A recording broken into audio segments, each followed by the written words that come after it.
लेकर देखिए, हमारे जो है संविधान में जब बना था उस समय हमें 7 मौलिक अधिकार प्रदान किए गए थे।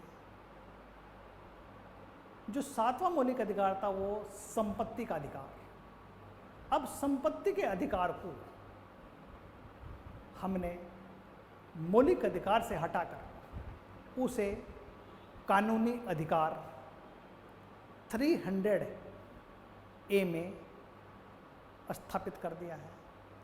अब बचे हमारे 6 मौलिक अधिकार। 6 कौन से हैं? जैसे मान लीजिए हमारा एक है समानता का अधिकार, नंबर 1।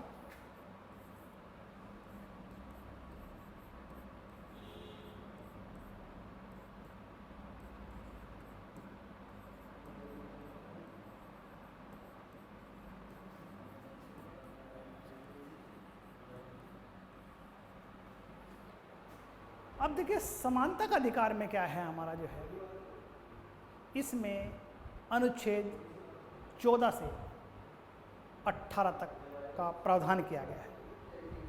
अब अनुच्छेद 14 क्या कहता है?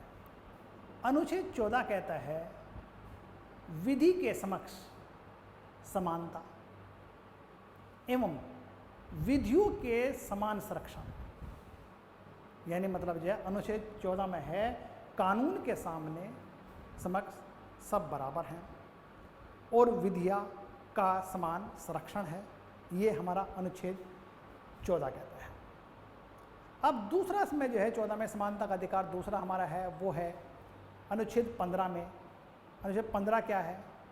किसी धर्म, मूल, वंश, जाति, लिंग और जन्म स्थान के आधार पर कोई भेदभाव नहीं किया जाएगा। मतलब जो है अगर कोई ऊंचे कुल का है या कोई नीचे कुल का है, दोनों को कानून बराबर दृष्टि से देखेगा, किसी को अलग से वेटेज नहीं देगा। तीसरा इसमें समानता के अधिकार में आता है हमारा अनुच्छेद 16 के अंतर्गत। 16 के अंतर्गत क्या कहता है? लोक नियोजन के विषय में अवसर की समानता का प्रावधान किया है।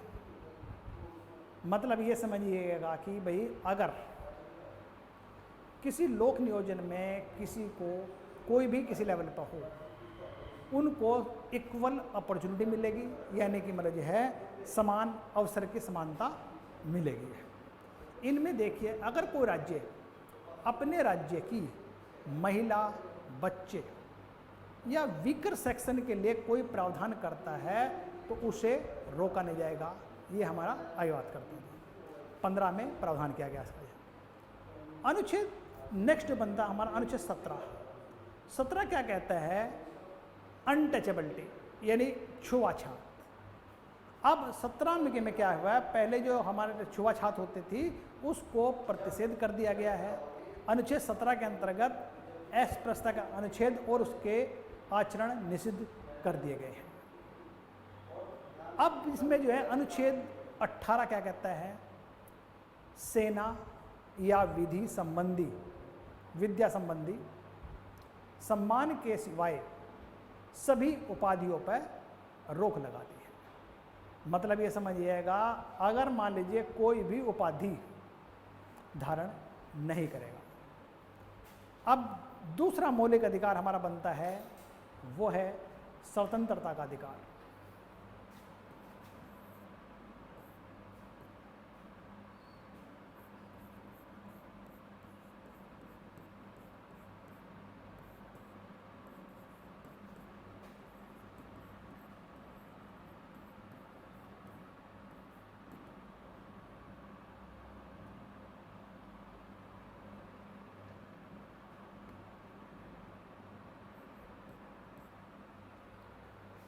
अब ये स्वतंत्रता का अधिकार में जो है हमारे इसमें अनुच्छेद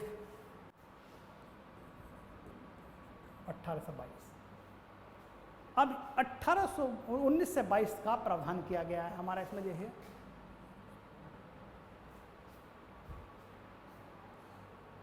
अब सबसे पहले देखिए हमारा अनुच्छेद 19 क्या कहता है हमारा।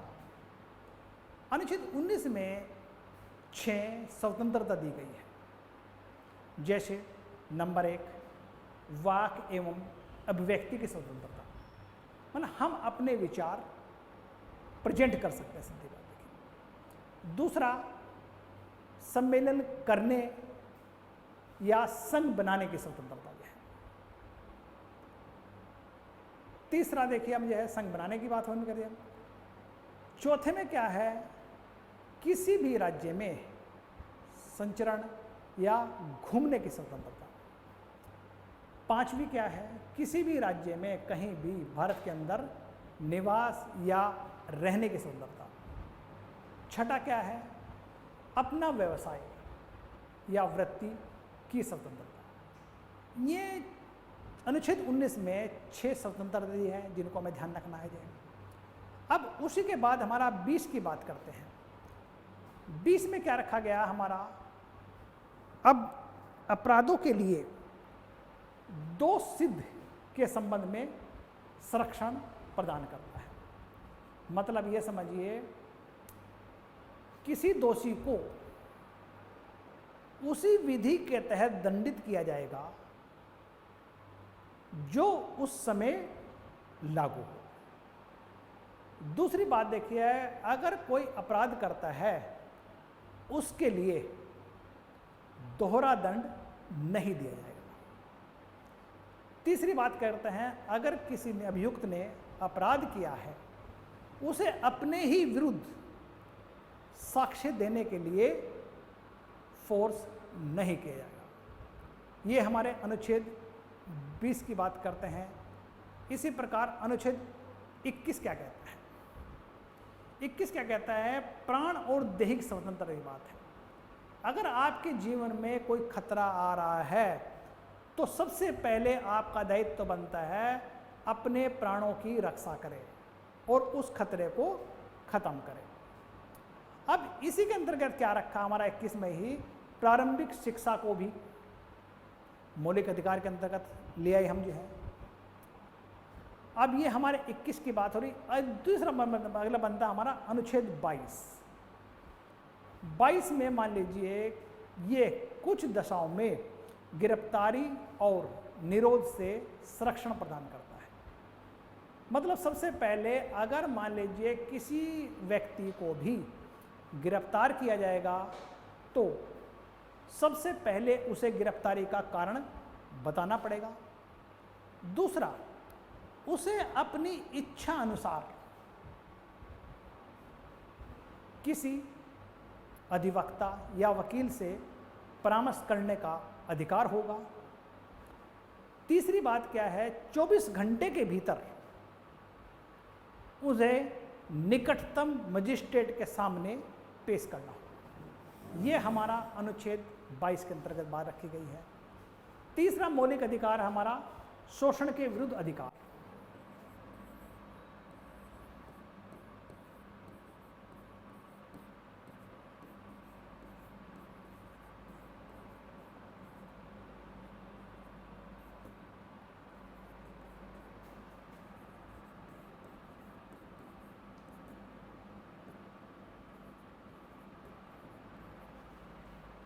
अब ये शोषण के विरुद्ध अधिकार में हमने जो है 2 अनुच्छेद को रखा गया है।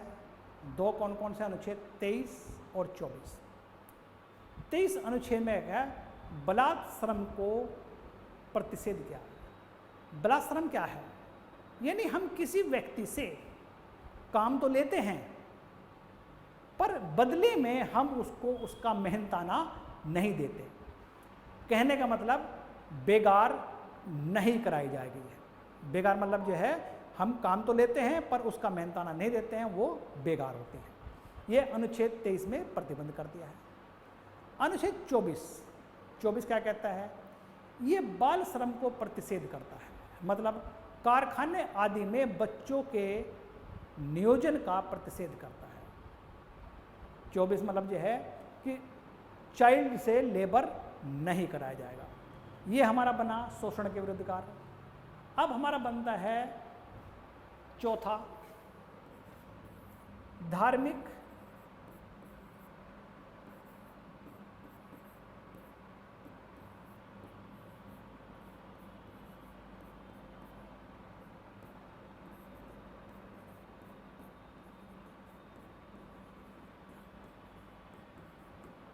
ये हमारा धार्मिक स्वतंत्रता का अधिकार है। अब इसमें देखिए हमारे पास अनुच्छेद ये 25 से 28 तक है। 25 में क्या करता है, किसी भी धर्म का अंतःकरण, हम किसी भी धर्म को स्वीकार कर सकते हैं, किसी धर्म को अपना सकते हैं या किसी भी धर्म को मान सकते हैं, आचरण प्रचार करने की स्वतंत्रता दे देता है। मतलब जो है अनुच्छेद 25 जो है अंतःकरण की और धर्म की आबाद रूप से मनाने की बात करता है, आचरण प्रचार करने की स्वतंत्रता देता है। अनुच्छेद 26 क्या कहता है, धार्मिक कार्यों के प्रबंध की स्वतंत्रता। यानी अगर हम किसी धर्म को मान रहे हैं तो हम उसका प्रबंध या मैनेजमेंट कर सकते हैं, ये अधिकार देता है हमें अनुच्छेद 26। अनुच्छेद 27 किसी धर्म की अभिवृद्धि के लिए या विकास के लिए हम किसी को कर देने के लिए बाध्य नहीं कर सकते हैं। मतलब जो है ये कर देने के लिए प्रतिषेध करता है। कहने का मतलब है आप किसी धर्म को विकास या पोषित करने के लिए स्वैच्छिक रूप से कितना भी पैसा दे सकते हैं, पर उसे फोर्सेबल नहीं होगा। आगे हम 28 की बात करते हैं तो 28 में क्या है, कुछ शिक्षा संस्थाओं में धार्मिक या धार्मिक उपासना की उपस्थिति होने के बारे में स्वतंत्रता। अगर मान लीजिए किसी भी इंस्टीट्यूशन में सरकार धन से पोषित करती है तो उसमें धार्मिक प्रेर नहीं कराया जाएगा। अगर शिक्षा संस्था जो है सेल्फ पोषित है तो उनमें अपनी भाषा को बनाए रखने की स्वतंत्रता होगी। अब पांचवा बनता हमारा भाषा, संस्कृति और शिक्षा संबंधी अधिकार।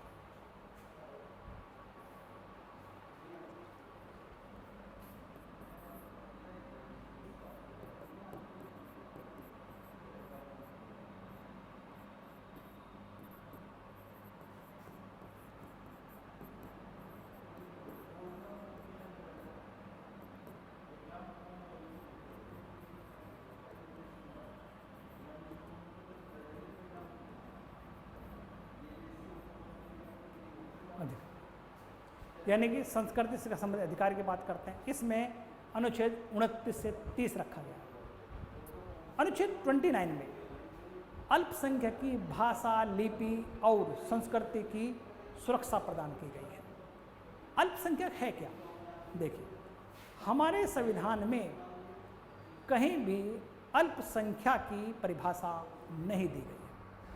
अल्पसंख्यक मतलब समझिए जो संख्या में कम होते हैं। अब अनुच्छेद 29 क्या कहता है, अल्पसंख्यकों की भाषा, लिपि और संस्कृति को सुरक्षा प्रदान करता है। ये अनुच्छेद 29 में बात करता है। अनुच्छेद 30 क्या कहता है, अनुच्छेद 30 क्या कहता है, शिक्षा संस्था की स्थापना और प्रशासन करने का अल्पसंख्यक वर्गों का अधिकार की बात करता है। यानी कि कोई भी शिक्षा संस्था स्थापित कर सकता है, उसका प्रशासन करता है, ये अल्पसंख्यकों के वर्गों के अधिकार की बात करता है। अब ये तो बना हमारा पांचवा। छठा है हमारा उपचारों का अधिकार।